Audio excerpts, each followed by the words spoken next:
bisa istiqomah dengan Islam sampai kita diwafatkan, dimatikan oleh Allah dalam keadaan Islam. Karena itulah yang diperintahkan oleh Allah Subhanahu wa ta'ala, wala tamutunna illa wa antum muslimun. Jangan sampai masing-masing kita ini mati atau meninggal dunia kecuali dalam keadaan Islam. Nah, supaya kita ini berada dalam Islam, maka kita harus mengenali Islam itu dengan sumber pokok ajarannya, dan kita diberi kesempatan untuk mengaji, untuk mempelajari ilmu-ilmu Islam. Itu salah satunya kita pelajari hadis-hadis Nabi Shallallahu Alaihi Wasallam di dalam kitab Umdatul Ahkam, hadis nomor 70, ya, Kitabus Shalah Babul Adzan. Wa ma atakumur rasulu fakhuduhu wa ma nahakum anhu fantahu. Allah Subhanahu wa ta'ala sudah memberitahu kepada kita bahwa apa yang disampaikan oleh Rasulullah sallallahu alaihi wasallam, apapun berupa perintah, apapun berupa larangan, kewajiban kita adalah sam'an wa ta'atan. Ada perintah kita jalankan, ada larangan kita tinggalkan. Hadis nomor 70, An Abdillah bin Umar radhiyallahu anhuma an Rasulillahi sallallahu alaihi wasallama annahu qala. Jadi jalur periwayatan hadis ini sumber asalnya dari sahabat Nabi Abdullah bin Umar. Nah, disebut radhiyallahu anhuma karena anak dan bapak ini adalah sahabat Nabi yang diridhoi oleh Allah, yaitu Abdullah, kemudian Umar bin Khattab, bapak dan anak. Sehingga sahabat Nabi, ya, bapak dan anak ini karena sama-sama sahabat Nabi, maka dalam kitab-kitab hadis disebut radhiyallahu anhuma. Kalau satu orang sahabat, ya radhiyallahu anhu. An Rasulillahi sallallahu alaihi wasallam, beritanya dari Nabi, informasi berita dari Nabi sallallahu alaihi wasallam. Jadi ini berita yang tidak boleh untuk kita ragukan, karena sumbernya jelas dari sahabat. Sahabat mendengar dari Nabi sallallahu alaihi wasallam, annahu qala, sesungguhnya Nabi bersabda, inna Bilalan, sesungguhnya Bilal. Ya, dimaksud Bilal di sini adalah sahabat Nabi, Bilal bin Rabah. Yu'adzinu bilailin, beliau azan di waktu malam. Fakulu wasrobu, maka makanlah dan minumlah kalian. Makanlah dan minumlah kalian hatta yu'adzina ibnu ummi maktumin, sampai mendengar, sampai beradhan, hatta yu'adzina, sampai beradhan. Siapa? Ibnu ummi maktumin, maksudnya adalah Abdullah ibnu ummi maktum. Jamaah sekalian, adalah bagi Nabi Shallallahu Alaihi Wasallam itu di zaman beliau ini ada dua muadzin. Yang pertama adalah Bilal bin Rabah, kemudian Abdullah ibnu Ummi Maktum, yang beliau ini dalam keadaan kena musibah atau madharat, buta, tidak bisa melihat, sehingga kalau waktu subuh beliau mau azan itu mesti dibangunkan dulu, asbahta asbahta, ini sudah masuk subuh, kemudian dituntun. Nah, jadi ada penuntunnya. Nah, dalam hadis ini Bilal bin Rabah itu mengumandangkan azan untuk sholat fajar sebelum tulu'il fajar. Sholat fajar sebelum tulu'il fajar, maksudnya sholat sebelum waktu subuh. Jadi Bilal bin Rabah ini azan sebelum waktu subuh. Jadi untuk beliau itu azan untuk sholat subuh, tapi azannya itu sebelum waktu sholat subuh. Jadi waktu keadaannya itu waktu naumin, waktu banyak orang masih dalam keadaan tidur.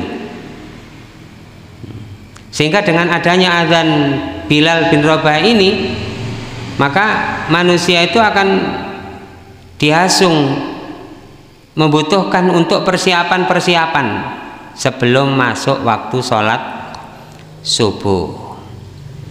Nah, kemudian Nabi Shallallahu Alaihi Wasallam mengingatkan kepada para sahabat di dalam hadis ini bahwa Bilal itu azan di waktu malam.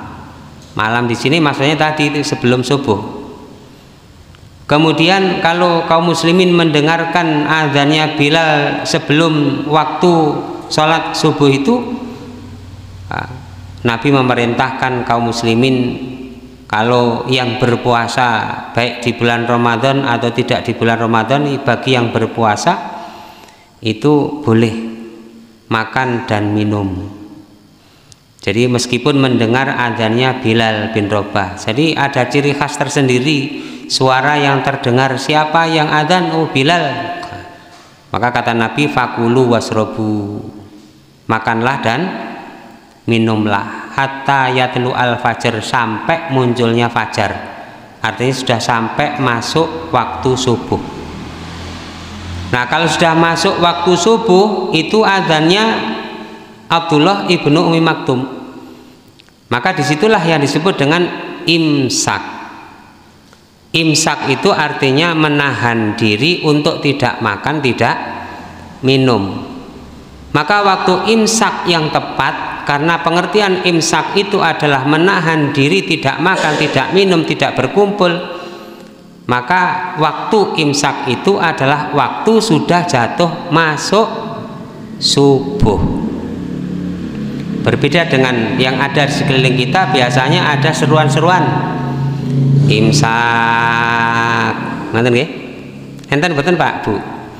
Imsak, para bapak, para ibu, sakmenika sampun imsak. Padahal imsak sendiri itu sudah menahan tidak makan, tidak minum. Kapan itu? Waktu jatuhnya sholat subuh, masuk waktu sholat subuh, yaitu imsak itu, bukan sebelum subuh. Nah, kalau mendengarkan azan Bilal yang pertama, bukan Ibnu Umi Maktum, maka diperbolehkan kita kaum muslimin waktu-waktu itu untuk makan, untuk minum, karena belum masuk waktu sholat subuh. Nah, dari hadis ini Bapak Ibu kaum muslimin rahimakumullah, kita mendapatkan penjelasan dari Nabi, termasuk sunnah di zaman Nabi Shallallahu Alaihi Wasallam. Di masjidnya Nabi Shallallahu Alaihi Wasallam itu dikumandangkan azan sebelum subuh. Nah, jaraknya ya boleh setengah jam sebelumnya, boleh 1 jam sebelumnya. Nek panjenengan tenggene Mekah utawi teng Madinah ngrika saged niteni duka jam pinten, kinten-kinten teng ngrika niku.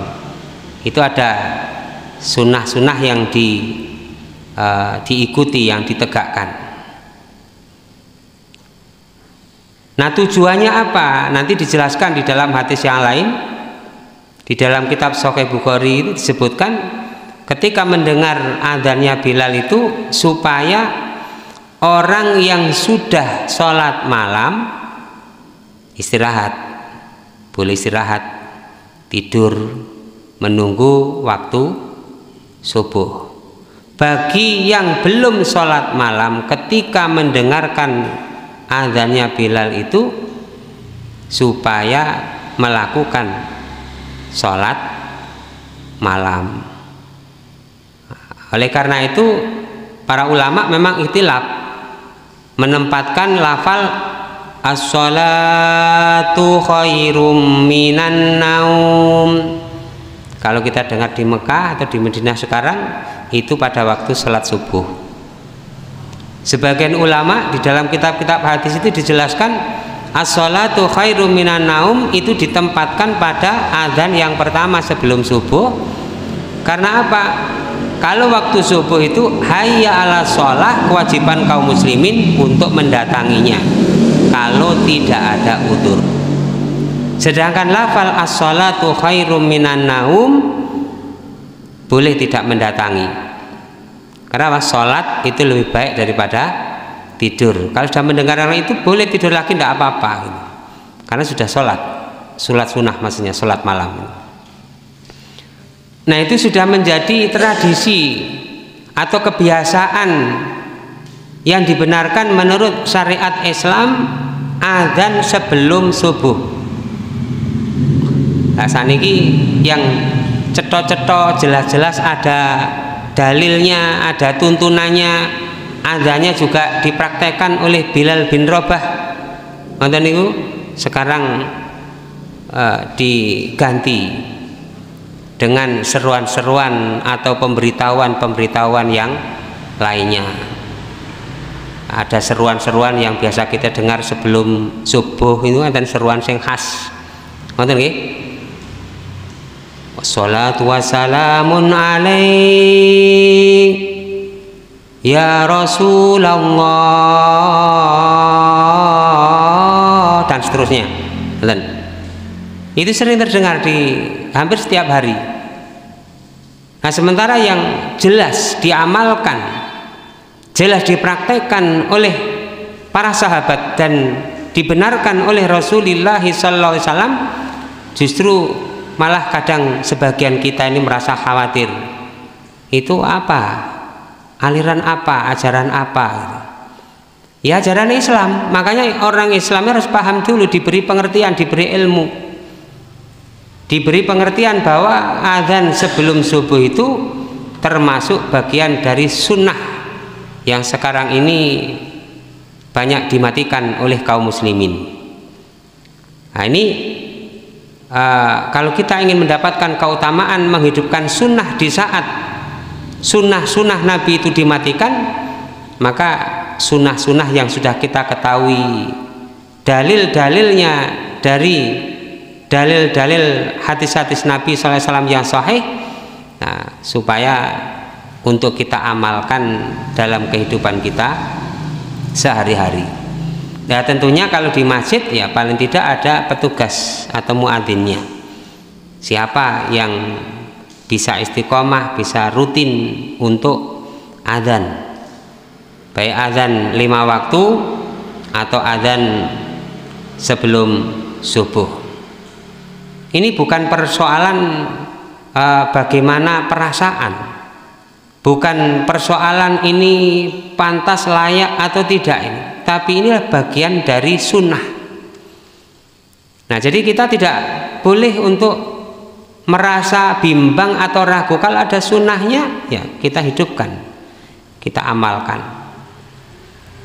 Ini tentang azan malam.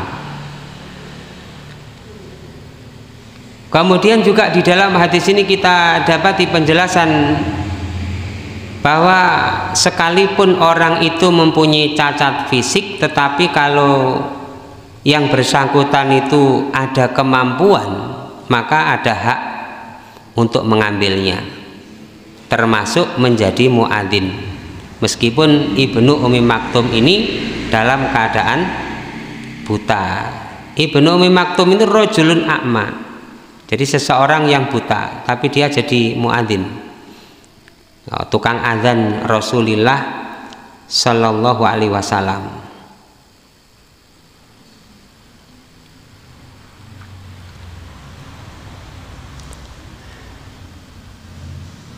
Ini hadis nomor 70.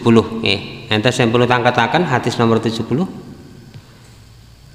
Hadis nomor 71 an Abi Sa'idin Al-Khudri radhiyallahu anhu qala Rasulullah sallallahu alaihi wasallam ida apabila sami'tum kalian mendengar al-muadzina orang yang beradzan atau muadzin, bisa munadi tukang seru, muadzin tukang adzan. Fakulu mislama yakulul muadzin, maka ucapkanlah seperti semisal apa yang muadzin berucap. Jadi apa yang dikatakan oleh muadzin ya katakan, artinya diijabahi, dijawab yang sama seperti ucapannya muadzin.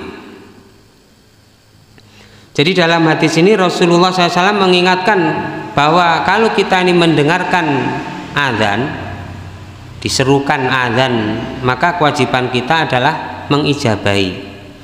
Karena azan itu panggilan, azan itu adalah seruan, azan itu adalah perintah untuk supaya kita mengijabahi atau mendatangi. Jadi undangan dari Allah Subhanahu wa taala ini. Nah, bagi kita orang yang beriman yang mendengarkan azan illa liudhrin, kalau tidak ada udzur ya supaya kita mengijabahi seruan azan, mendatangi dengan persiapan-persiapan.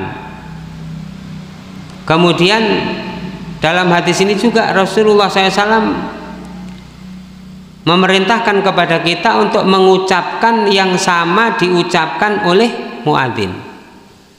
Hina ma yukabiru fakabiru ba'dah, ketika kita mendengar muadzinnya itu mengucapkan Allahu Akbar, Allahu Akbar, berhenti kita Allahu Akbar, Allahu Akbar. Makanya kalau azan itu tidak boleh cepat-cepat, tidak boleh tergesa-gesa, ada jedanya, memberikan kesempatan kepada pendengar, orang yang mendengarkan azan itu untuk mengijabahi, menjawab azan. Asyhadu an la ilaha illallah, asyhadu an la ilaha illallah, asyhadu an la ilaha illallah. Kita jawab asyhadu an la ilaha illallah, dan seterusnya. Kan sudah dijelaskan di permulaan bahwa azan yang disunnahkan itu samhan. Samhan itu artinya sama, rata, datar, tidak meliak-liuk, tidak mengenak-enak, indah-indahkan suara, tidak dilagu-lagukan. Itu azan sesuai dengan sunnah yang diajarkan oleh Nabi Sallallahu Alaihi Wasallam dan sesuai dengan kaidah. Jadi panjang pendeknya tidak boleh berlebih-lebihan. Itu sudah dijelaskan dan dalil-dalilnya sudah saya terangkan di pertemuan-pertemuan sebelumnya.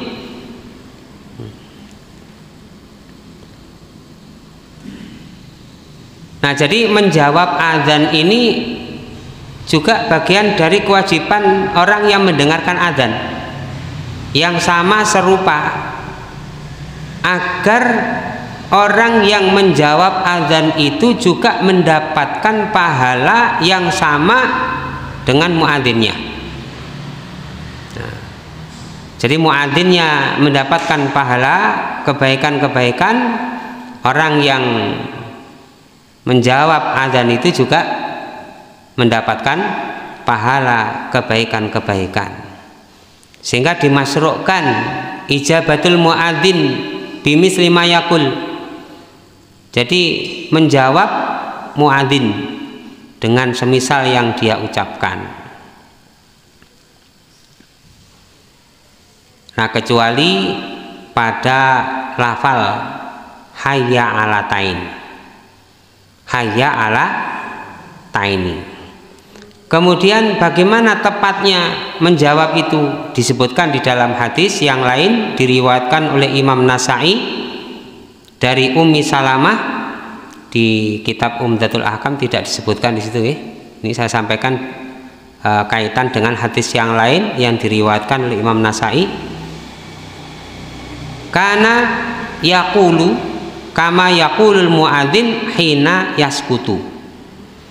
Anna Nabiyya sallallahu alaihi wasallam kana yaqulu kama yaqulu al muadzinu hina yaskutu.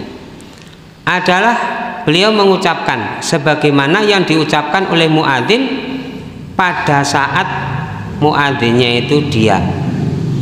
Nah, jadi Allahu Akbar, Allahu Akbar, berhenti. Nah, kita menjawab Allahu Akbar, Allahu Akbar, dan seterusnya dan seterusnya. Pengecualian pada lafal hayya 'alas shalah dan hayya 'alal falah atau hayya 'alatain, dua hayya 'ala. Nah, itu jawabannya berdasarkan hadis yang lain. Jawabannya adalah ketika muadzinnya mengucapkan hayya 'alas shalah, karena muadzinnya itu memanggil. Lafal hayya 'alas shalah itu muadzin mengajak, menyeru,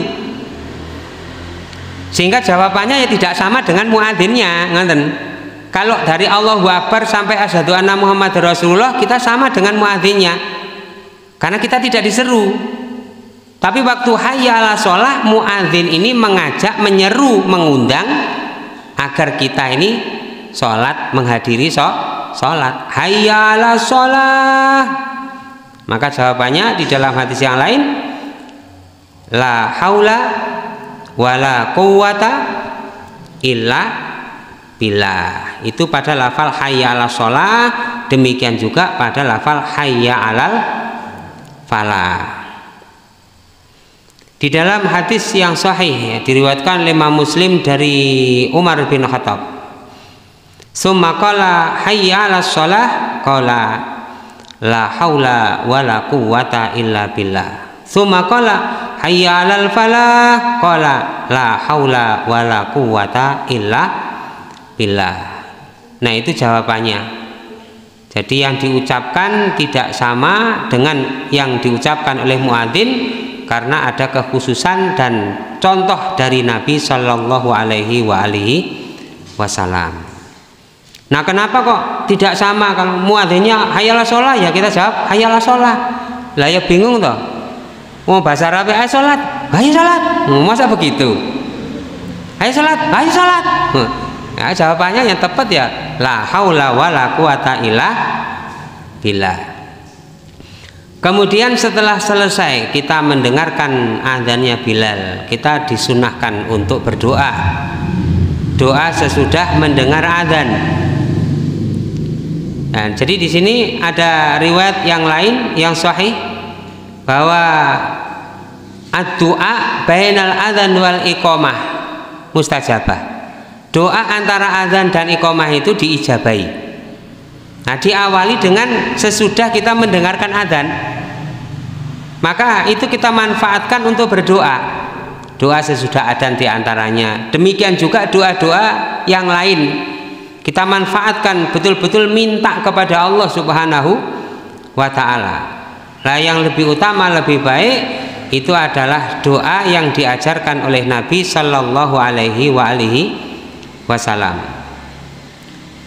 Allahumma rabba hadhihi da'wati tammati wassalatil qaimati ati Muhammadanil wasilata wal fadilah wa ba'athu maqamam mahmudanil ladzi wa'attah.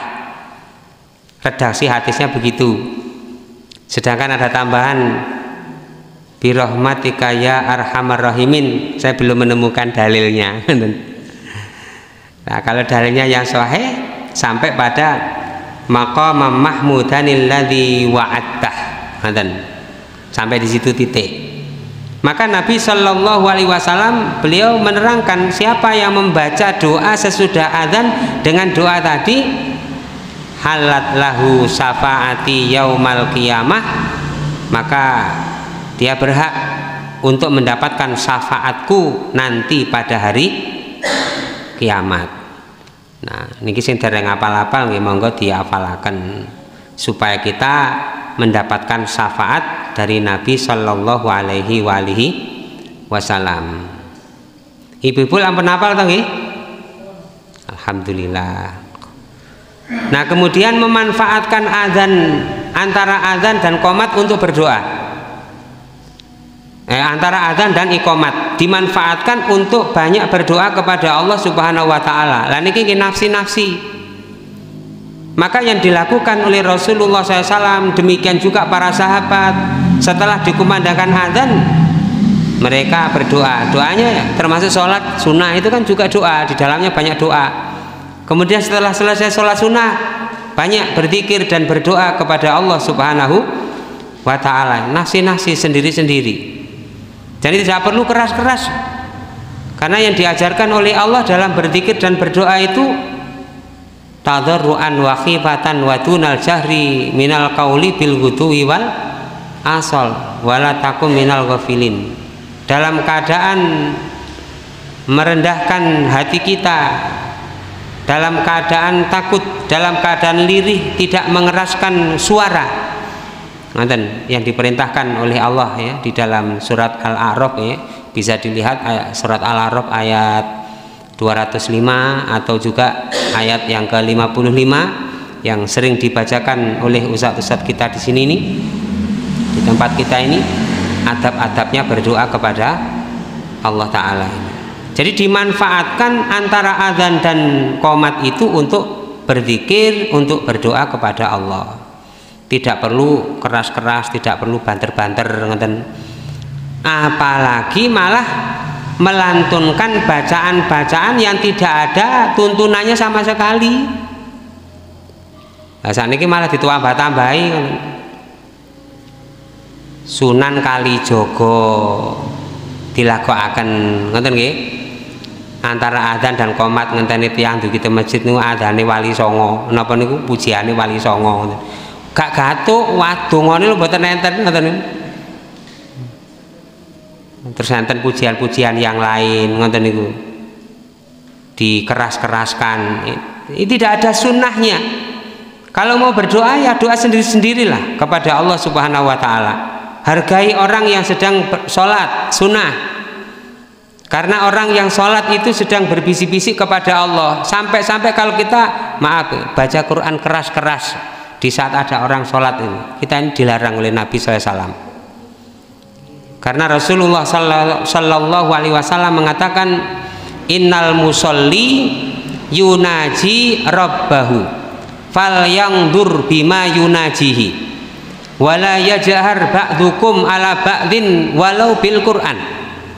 Sesungguhnya orang yang sholat dia sedang berbisik-bisik, sedang berdialog, berhubungan dengan Allah Subhanahu wa taala.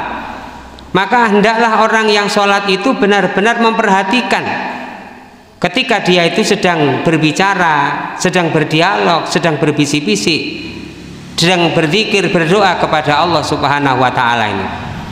Maka diupayakan untuk konsentrasi, khusyuk di dalam sholat ini, karena hubungan kita dengan Allah. Kemudian Rasulullah melanjutkan, wala yajhar ba'dukum ala ba'din walau bil Quran. Jangan sebagian kalian terhadap sebagian yang lain itu mengeraskan bacaan, mengeraskan walaupun itu dengan bacaan Al-Qur'an. Ngoten niku. Nggih sekedar kalau baca Quran boleh.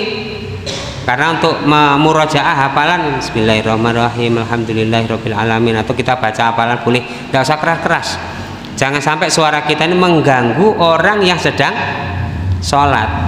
Nah, apalagi itu ada nyanyi-nyanyian antara adzan dan iqamah itu. Istilah cara Jawa kula jenengan ngeten iki napa? Puji-pujian. Nah, itu tidak pernah dilakukan, tidak pernah diamalkan dan diajarkan oleh Rasulullah Sallallahu Alaihi Wasallam. Nah, terus pripun? Ya, niru saja yang dicontohkan oleh Nabi. Habis sholat, nih habis kita dengar adzan ke masjid, sholat sunnah. Kemudian berzikir kepada Allah Subhanahu wa taala. Intidharus sholah ila sholah. Kita menunggu sholat wajib kepada sholat. Ketika kita sudah sholat, kemudian kita duduk, kita berzikir, kita diam menunggu ditegakkan sholat berjamaah, itu sama halnya dengan fadzalikumur ribat, fadzalikumur ribat, dzalikumur ribat. Kedudukannya sama dengan ribat fisabilillah. Padahal ribat berjaga-jaga di jalan Allah itu, di perbatasan, itu khairun, lebih baik daripada dunia beserta isinya. Pahalanya sangat besar sekali. Nah, itu kita intidharus shalah. Apalagi kita manfaatkan, termasuk sekarang kita intidhar shalah, menunggu sholat wajib, sholat isya. Kita manfaatkan untuk taklim, mempelajari Al-Quran dan hadis-hadis Nabi SAW. Ini juga termasuk bagian daripada riba. Nah, jadi kita bisa dapati bagaimana Rasulullah Sallallahu Alaihi Wasallam dan para sahabat ketika sesudah azan dan iqomah, sesudah azan dan ditegakkan iqomah, itu memanfaatkan waktu-waktu tersebut untuk sholat sunnah, untuk berzikir, untuk berdoa kepada Allah Subhanahu wa Ta'ala. Itu bisa kita pelajari di kitab hadis yang lain dalam bab-bab seperti ini. Niki babul adzan pun rampung. Kita masuk bab berikutnya. Babus istiqbalil kiblati, bab tentang menghadap kiblat.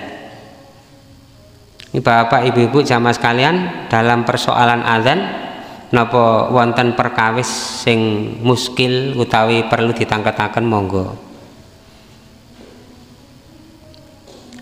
Menawi mboten enten dilajengaken bab berikutnya, bab 12 hadis 72, babus istiqbalil kiblat, bab tentang menghadap kiblat. Ani Ibni Umar radhiyallahu anhuma, dari Ibnu Umar, anna Rasulullah sallallahu alaihi wasallam adalah, atau sesungguhnya Rasulullah sallallahu alaihi wasallam kana adalah beliau yusabbihu, beliau sholat sunnah, disebut dengan tasbih, sholat tasbih. Ini istilah baru untuk kita, wacana baru, tambahan ilmu bagi kita. Sholat sunnah itu juga disebut dengan sholat tasbih. Meskipun ada hadis yang menerangkan ada kaifiah tersendiri tentang sholat tasbih, tetapi diperselisihkan oleh para ulama. Nah, dalam hadis ini maksud yusabihu itu adalah beliau sholat sunnah,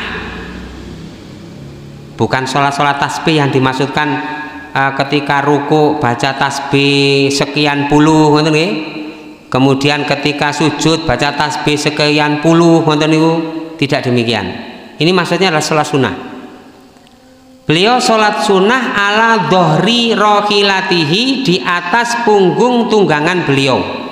Tunggangan beliau adalah onta.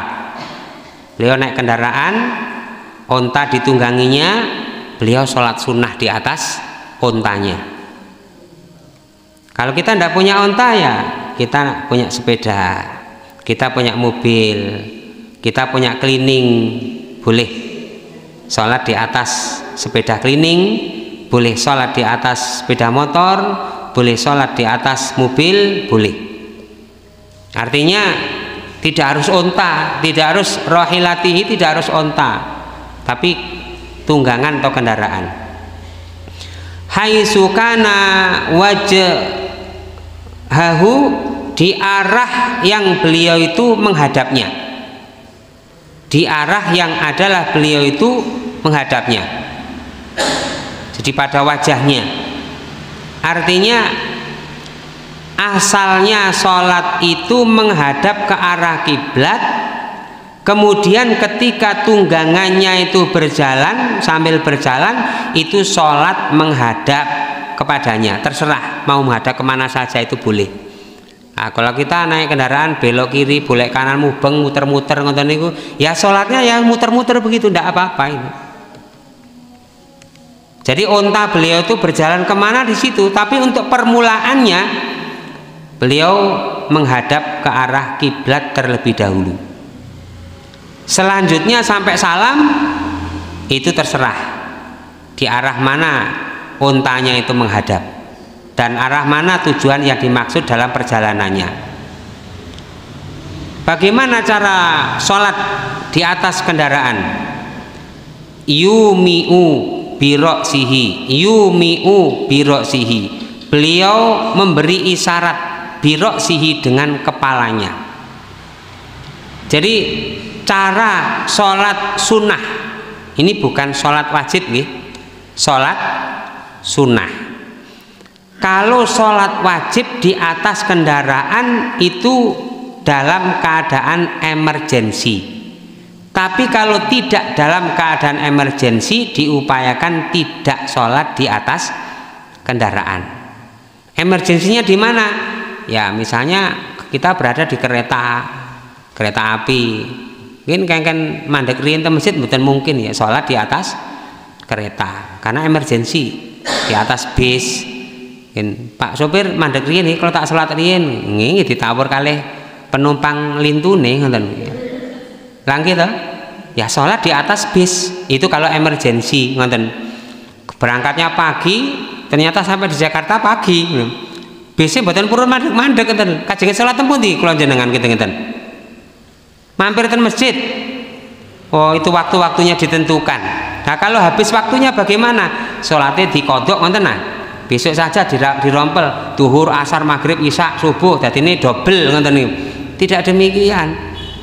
Sholatnya kalau emergensinya seperti itu ya sholat di atas kendaraan. Nah kalau untuk sholat sunnah ini malah boleh sholat sunnah di atas kendaraan, yang ini dicontohkan oleh Nabi Shallallahu Alaihi Wasallam.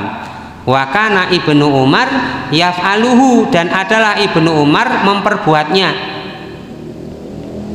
Ibnu Umar ini sahabat Nabi yang betul-betul menjaga sunnah Nabi, termasuk sunnah sholat sunnah di atas kendaraan. Caranya berisyarat dengan kepala.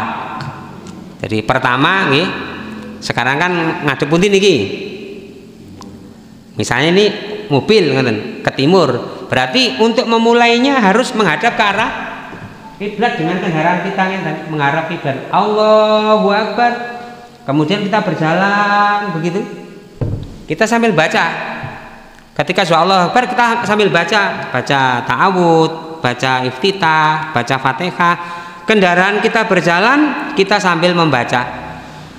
Selesai bacaan-bacaan untuk rakaat yang pertama, kemudian Allahu Akbar untuk ruku sambil melihat jalan. Mumpun dingklu, mungkin ketatap kendaraan nggih. Ngoten. Sami Allahu liman hamidah, di atas diangkat kepalanya. Allahu Akbar sambil nyetir ngeten. Subhanakallahumma rabbana wa bihamdika Allahumma gfirli. Allahu Akbar duduk itiros. Rabbi gfirli, Rabbi gfirli. Allahu Akbar baca tasbih. Allahu Akbar. Enggak usah sedekap. Ngesetir sini nyekel. Gitu. Dipegang saja tapi baca Bismillahirrahmanirrahim, alhamdulillahirabbil alamin, arrahmanirrahim, malik yaumiddin, sampai bacaan-bacaan. Kemudian Allahu Akbar, baca tasbih, ruku, sami Allahu liman hamidah, baca doa i'tidal, Allahu Akbar, sampai selesai baca tahiyat. Sambil nyetir kemudian selesai tahiyat ya Assalamualaikum warahmatullahi, Assalamualaikum warahmatullahi, begitu. Loh ini sunnah Nabi kok. Cuman kadang-kadang kita ini risih, kadang-kadang kita ini sungkan ngoten. Lah wong ada contoh dari Nabi kok gak mantep, gak srek lho pripun to kinten. Artinya apa? Kita diberi kesempatan. Ketika keadaan kita sedang berkendaraan, ketika kita sedang safar, kita pergunakan untuk mendekatkan diri kita kepada Allah. Salah satunya adalah sholat sunnah. Yusabihu, Nabi itu bertasbih dalam sholat sunnah itu di atas kendaraan. Nah niki nggih, monggo lek kula jenengan pas pancene safar karena perjalanan jauh, nah itu dimanfaatkan untuk sholat sunnah. Wa fi riwayatin, di dalam riwayat yang lain, meskipun di waktu malam, kana yutiru ala ba'irihi, beliau itu sholat witir di atas ba'irnya, di atas untanya. Sampai waktu malam itu ya, beliau sholat witirnya itu tetap di atas untanya. Ngoten. Isa kersa mau sholat malam berapa rakaat?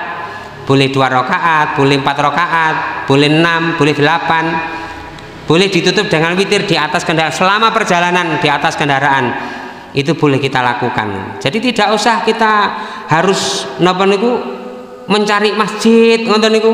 Kita safar cari masjid untuk sholat sunnahnya di masjid. Tidak harus, kita manfaatkan dalam perjalanan itu untuk mendekatkan diri kita kepada Allah Ta'ala.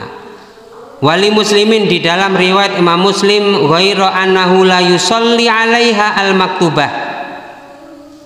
Ghairu annahu, hanya saja beliau itu la yusalli, beliau tidak sholat 'alaiha, atasnya sholat al-maktubata, sholat wajib 5 waktu. Ngoten lho. Berarti yang beliau kerjakan adalah sholat sunnah. Walil Bukhari ilal faraid, kecuali yang sholat wajib-wajib niku. Kalau sholat yang wajib-wajib beliau berhenti, kemudian menempati satu tempat, lalu sholat berjamaah di situ. Kalau kita kan bisa berhenti di masjid-masjid, singgah, nonton niku.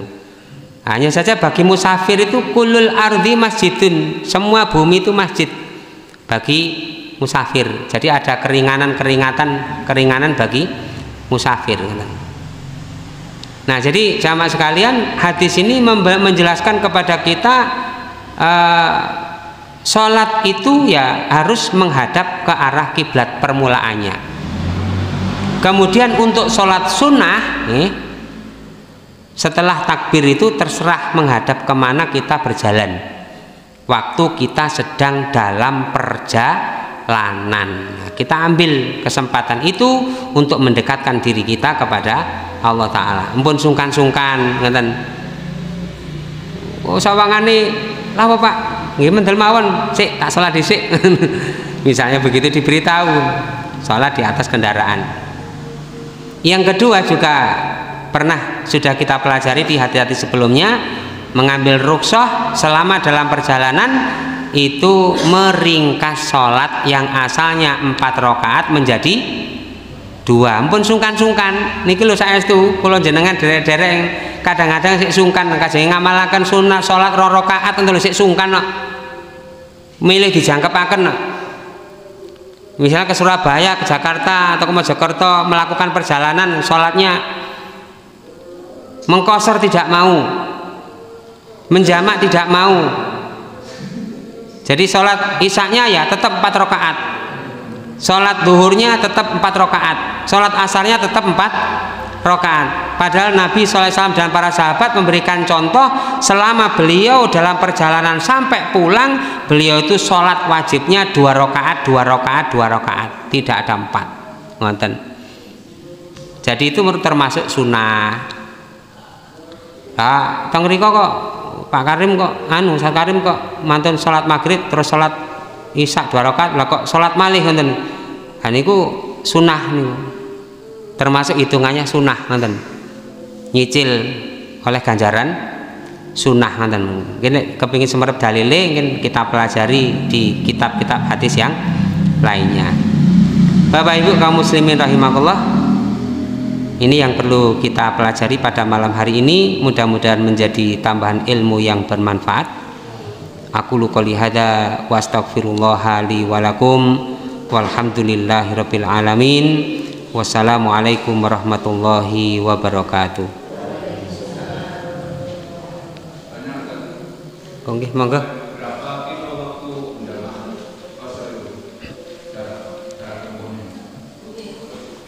Jarak napa waktu? Jadi mengqashar sholat atau menjamak sholat itu selama dalam perjalanan sampai pulang. selama dalam mulai perjalanan keluar dari kampungnya, misalnya dari sini keluar jenengan sudah sampai Rimbi, ngoten nggih, jenengan mau ke Surabaya, di Rimbu waktu sholat boleh jenengan langsung 2 rakaat, ngoten, dijamak dengan asar, berarti 2 rakaat. Oke, terus berangkat terus berangkat, waktunya sholat 2 rakaat lagi, terus nggih, mantun terus pulang terus. Nah, pokoknya tidak sampai di tempat, sampai di Rimbi lagi, jenengan belum sampai di tempat sini, di situ boleh sholatnya 2. Nah, jarak tempuh perjalanan itu berapa? Nah, itu nanti di dalam hadis-hadis yang lain itu disebutkan ada yang salah sata amyal itu 3 mil jarak safarnya. Sebagian ulama berpendapat demikian, ada yang berpendapat itu 12 kilo, ada yang berpendapat arba'ata burudin itu 80 kilo yang masyhur madhab Syafi'iyah, ngoten nggih, nek mboten 80 kilo mboten purun jamak atau mengkosor. Semuanya ada dalil-dalilnya, semuanya ada dalil-dalilnya, sehingga kalau antara dalil yang ini dengan dalil yang itu ini tidak boleh kita, oh ya ndak, yang benar ini yang kita pakai ini, ndak. Makanya Imam Ibnul Qayyim al-Jauziyah beliau mengatakan walam yuhaddin nabiyyi sallallahu alaihi wasallam fi musafahah as-safar fi safar. Jadi Nabi tidak pernah membatasi jaraknya berapa ketika dalam perjalanan atau safar. Yang penting melakukan safar. Nah, kalau diambil paling sedikitnya dari hadis itu 3 mil, salah satu amyal, 1 milnya 1,6 kilo. Kalau 3 mil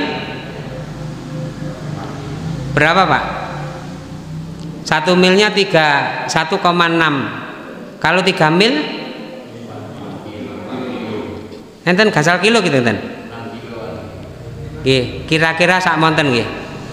Nah, itu ada hadis dari sahabat Ibnu Umar radhiyallahu an, pokoknya sudah niat safar. Pokoknya sudah niat safar.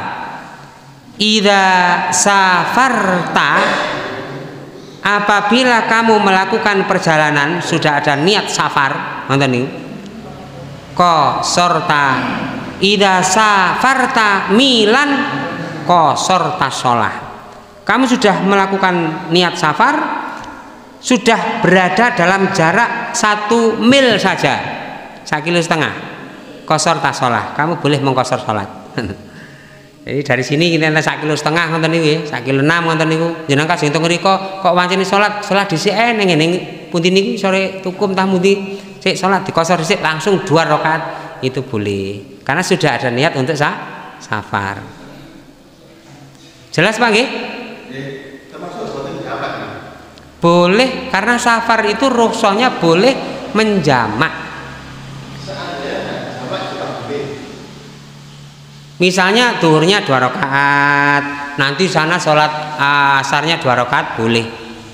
Tidak dijamak tapi sholatnya kosor 2 rakaat itu yang dilakukan oleh Nabi SAW. Berbeda kalau kita ini menjadi makmum di tempat kita berhenti di waktu safar. Sholatnya situ 4 ya, kita yang ngikuti 4 ngoten. Tidak beriku 2 waktu tahiyat awal kita salam ngoten, tidak. Karena innama ju'ilal imam liyu'tama bihi. Imam itu harus diikuti sampai selesai. Nggih, monggo.